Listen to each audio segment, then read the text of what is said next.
बिस्मिल्लाहिर्रहमानिर्रहीम। अस्सलामुअलैकुम वरहमतुल्लाहि वबरकातुहू। मुअज़्ज़ज़ ख़वातीन व हज़रात, मैं उम्मीद करता हूँ आप सब खैरियत से होंगे और मेरी दुआ है अल्लाह पाक आप तमाम की नेक मुरादों को पूरा फरमाए।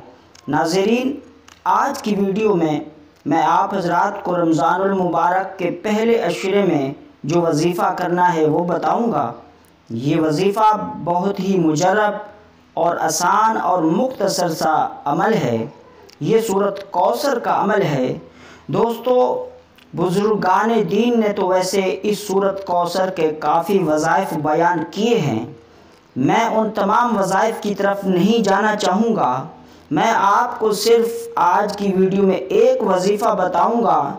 जो दोस्त अपने रोज़ी रोज़गार के हवाले से परेशान हैं, जो अपने कारोबार के हवाले से परेशान हैं, जो अपने कारोबार में, अपने माल व दौलत में, अपने रोज़ी रोज़गार में बेपनाह इजाफ़ा चाहते हैं, बरकत चाहते हैं, तरक्की चाहते हैं, जिनकी जॉब का मसला है, रोज़ी रोज़गार का मसला है, अपने माल व दौलत को बढ़ाना चाहते हैं, अपने माल व दौलत में बरकत चाहते हैं, तो ये वजीफ़ा उन दोस्तों के लिए है। तो वैसे नाज़रीन, अगर आप में से कोई शख्स इस सूरत कौसर के बाकी वज़ाइफ देखना चाहे कि बाकी कौन कौन से वज़ाइफ इस सूरत के बयान किए गए हैं, तो वो इस वीडियो के एंड में जाकर आई बटन पर क्लिक करके बाकी वज़ाइफ भी इस सूरत कौसर के समाअत कर सकता है। नाज़रीन, इस सूरत कौसर को बुज़ुर्गान दीन ने अपने मामूलात में, अपने वज़ाइफ में इस सूरत को शामिल किया है। वो भी इस सूरत कौसर को पढ़ा करते थे ताकि इस सूरत कौसर के फ्यूज़ व बरक़ात उन्हें भी नसीब हों। हज़रत हसन बसरी रहमतुल्लाह अलैह ने एक मरतबा लंगर पकाने का एहतमाम किया। अल्लाह की राह में अल्लाह की मखलूक को लंगर खिलाने का एहतमाम किया। तो जो लंगर पकाने वाला था उन्हें आप रहमतुल्लाह अलैह ने हुक्म दिया कि आप खाना पकाने के वक्त से लेकर खाना खिलाने तक, यानी इस पूरे प्रोसेस में, इस पूरे अमल में, शुरू से लेकर आखिर तक आपने इस सूरत कौसर को पढ़ते रहना है। तो वो लंगर पकाने वाले ने ऐसा ही किया तो उनके लंगर में बड़ी बरकत हुई। तो दोस्तों, जैसा कि मैंने बताया, बुज़ुर्गान दीन का ये वतीरा रहा है, तो वो इस सूरत कौसर को अपने मामूलात में शामिल किया करते थे।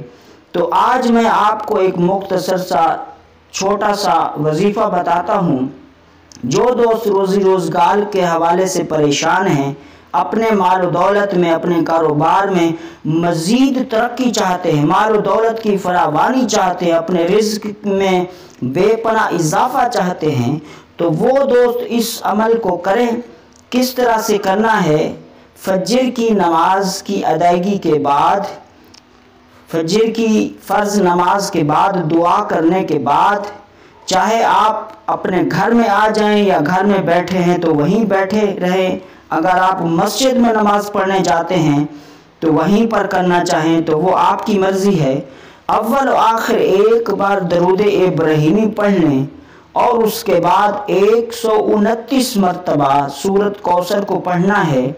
129 times you have to recite this सूरा। 129 मरतबा सूरत कौसर आपको पढ़नी है फजर की नमाज के बाद। फिर आपने अपने मकसद के लिए रब की बारगाह में दुआ करनी है। फिर यही तरीका, यही अमल आपने रात को दोहराना है। आप चाहे इशा की नमाज की अदायगी के बाद कर लें या तहज्जुद के वक्त कर लें या रात के किसी हिस्से में आप इस अमल को कर सकते हैं। तो दोस्तों, इस अमल को रमज़ान मुबारक के पहले अशरे में करना है।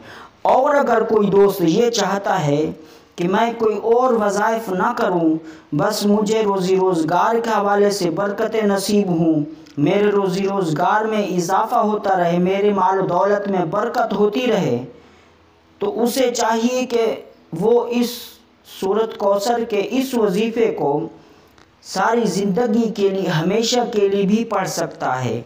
अगर कोई दोस्त ये चाहता है कि इस रमज़ान मुबारक के पहले अशरे में ये जो 129 मरतबा पढ़ना है, इसके बाद इसको कुछ न कुछ इसको पढ़ता रहे, इस सूरत कौसर के फ्यूज़ व बरक़ात उसे नसीब होते रहें।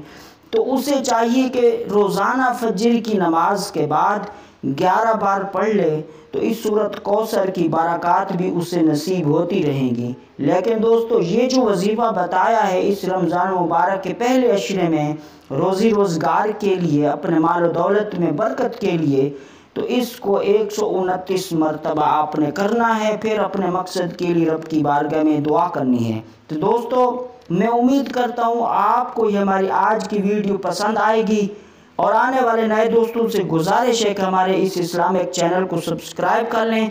मिलते हैं एक नए टॉपिक के साथ। अस्सलामु अलैकुम वरहमतुल्लाहि वबरकातुहू।